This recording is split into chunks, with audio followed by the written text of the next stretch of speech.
হয়তোবা আপনারা অনেকে ভিডিওটা দেখে ভিডিওর শেষ পর্যন্ত দেখলে এই বিষয়টা নিয়ে হাসি ঠাট্টা করতে পারেন যে এই বিষয়টা নিয়েও আবার কথা বলা লাগে।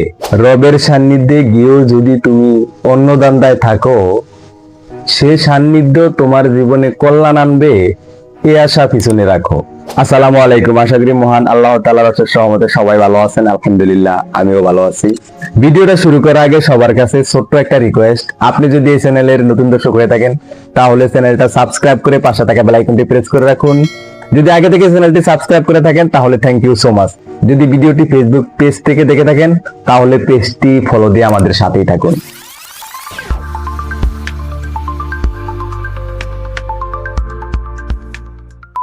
মসজিদে যখন নামাজ পড়তে যাই তখন মাঝে মাঝে খুব মন খারাপ হয়, আবার মাঝে মাঝে হাসিও পায়।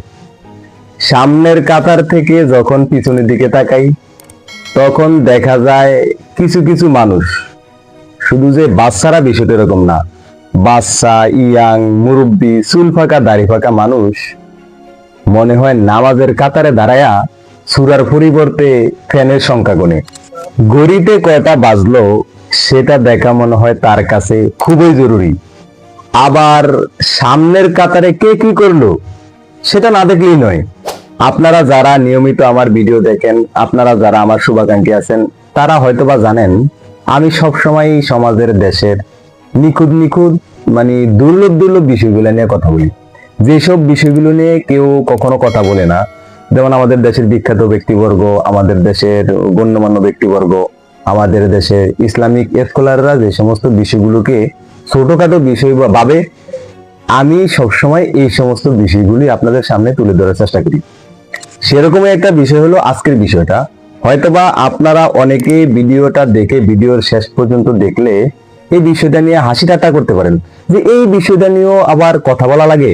হ্যাঁ, লাগে, কারণ এই বিষয়টা আমাদের দুনিয়ার এপার থেকে দুনিয়ার অপারের জন্য বেশি গুরুত্বপূর্ণ।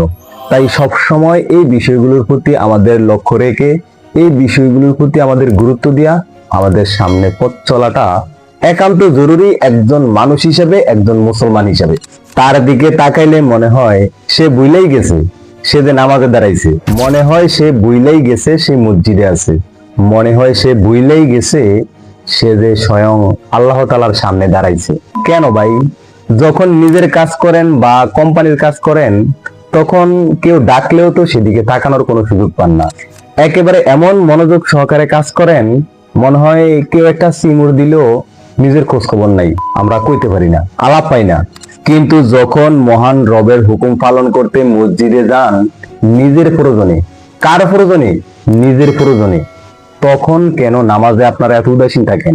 তখন কেন আপনার দিকে তাকাইলে মনে হয় আপনি নামাজে সূরার পরিবর্তে মসজিদের রূপা, বাগা, পাইল, পেজ এইসব গণা নিয়ে ব্যস্ত থাকেন? আপনি একটু চিন্তা করে দেখেন তো, দিন রাত 24 ঘন্টার মধ্যে কতক্ষণ সময় আমরা নামাজের পিছনে ব্যয় করি? আধা ঘন্টা, 40 মিনিট বা 5 ওয়াক্ত নামাজের সময় মিলেয়া 1 ঘন্টা সর্বোচ্চ। এর বেশি সময় 5 ওয়াক্ত নামাজে আমাদের ব্যয় হয় বলে আমার মনে হয় না। আমরা ব্যয় করি বলে আমার মনে হয় না। কিন্তু আফসোসের বিষয় হলো দিন রাত 24 ঘন্টার মধ্যে এই 1 ঘন্টার সময়ও আমরা নামাজের পিছনে পরিপূর্ণভাবে ব্যয় করতে পারি না, নামাজের পিছনে সহিশুদ্ধভাবে ব্যয় করতে পারি না। নামাজে দাঁড়ায়া আমরা মসজিদের রূপা বাগা গণা নিয়ে ব্যস্ত হয়ে পড়ি। নামাজে দাঁড়ায় আমরা ঘড়ি দেখি, নামাজে দাঁড়ায়া আমরা দেখি সামনের কাতারে কে কি করলো, কার শার্টের পিছন দিয়া ফুটা, কার প্যান্টের পিছন দিয়া ফুটা, কার প্যান্ট টাকনেগিরার উপরে, এসব নিয়ে ব্যস্ত হইয়া পড়ি। তবে হ্যাঁ, শয়তান সবসময় আমাদের পিছনে লেগে থাকে আমাদেরকে ধোঁকা দেওয়ার জন্য, আমাদেরকে ধোঁকা দেওয়ার চেষ্টা করে। তারপরে যদি আবার নামাজে দাঁড়ায় নামাজের ভিতরে আমরা উদাসীন হয়ে যাই তাহলে তো নামাজে দাঁড়ায়ও শয়তানকে সাহায্য করার মতো একটা পালা হয়ে দাঁড়াইলো আমাদের জন্য।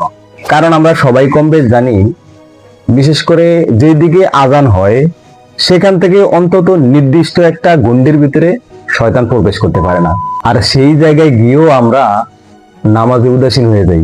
আসলে একজন মানুষ হিসেবে, একজন মুসলমান হিসেবে আমি মনে করি এটা আমাদের জন্য বদনসিব।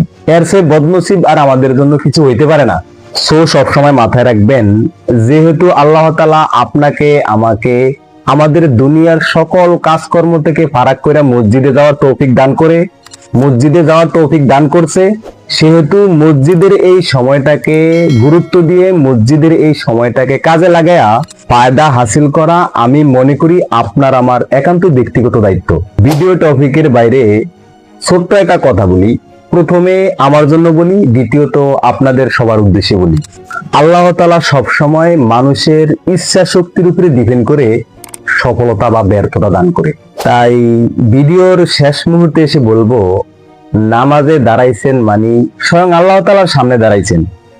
এমন একটা একাগ্রতা, এমন একটা মনোযোগ নিয়ে যদি নামাজের শুরু থেকে নামাজ আপনি শেষ করতে পারেন, তাহলে দুনিয়ার কোনো চিন্তা ভাবনা, দুনিয়ার কোনো দুশ্চিন্তা, দুনিয়ার কোনো আজে বাজে বিষয় অন্তত নামাজের ভিতরে আপনাকে আঁকড়ে ধরতে পারবে না।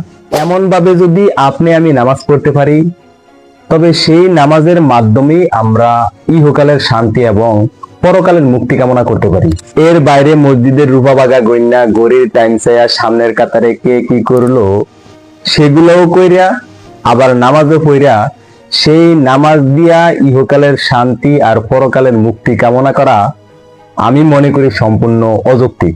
এখন অনেকে আমার প্রশ্ন করতে পারেন, যার ভিতরে এই ধরনের ভুলভ্রান্তি আপনি দেখেন তাকে জায়গায় বললেই তো এই ভুলটা আপনি সংশোধন করে দিতে পারেন। সোশ্যাল মিডিয়া আইসা এই সমস্ত বিষয়গুলো নিয়ে কথা বলার কি দরকার? হ্যাঁ, আপনি রাইট প্রশ্ন করছেন, তবে এখানে ছোট্ট করে একটু ভুল আছে। দেখুন, বর্তমান সময়টাতে বাচ্চা থেকে শুরু করে বৃদ্ধ পর্যন্ত ম্যাক্সিমাম মানুষই এই সোশ্যাল মিডিয়ায় সময় ব্যয় করে। সো এখানে যদি আমরা ভালো কোনো বিষয় শেয়ার করি, পজিটিভ কোনো বিষয় শেয়ার করি, আশা করি মানুষের দ্বারে দ্বারে গিয়া বলার চেয়ে এখান থেকে আমাদের বেনিফিটটা বেশি আসবে। সেই উদ্দেশ্যে আমি সবসময় চেষ্টা করি সোশ্যাল মিডিয়ায় পজিটিভ কিছু শেয়ার করার। এরকম চিন্তা ভাবনাটা আপনারও থাকা উচিত, সবারই থাকা উচিত। আজকের মতো এ পর্যন্তই। আমার ভিডিও শুরু থেকে এখন পর্যন্ত যদি আমার কথাবার্তায় কোনো ধরনের ভুল ভ্রান্তি হয়ে থাকে, আশা করি সবাই ক্ষমা এবং সুন্দর দৃষ্টিতে দেখবেন। আরেকটা বিষয় হলো, আমি সব সময় আপনাদেরকে বিভিন্ন বিষয়ে পরামর্শ দেওয়ার চেষ্টা করি, বিভিন্ন বিষয়ে মোটিভেট করার চেষ্টা করি। তাই বলে যে আমার ভুল হবে না, বিষয়টা এরকম নয়। মানুষ কখনো ভুলের ঊর্ধ্বে নয়, আর আমিও একজন মানুষ। আল্লাহ তাআলা বাঁচিয়ে রাখলে সামনে আবার দেখা হবে নতুন কোনো বিষয়ে, নতুন কোনো ভিডিওতে। দোয়া করি সে পর্যন্ত আল্লাহ তাআলা সবাইকে ভালো রাখুক, সুস্থ রাখুক। আজকের মতো বিদায় নিচ্ছি। আল্লাহ হাফেজ।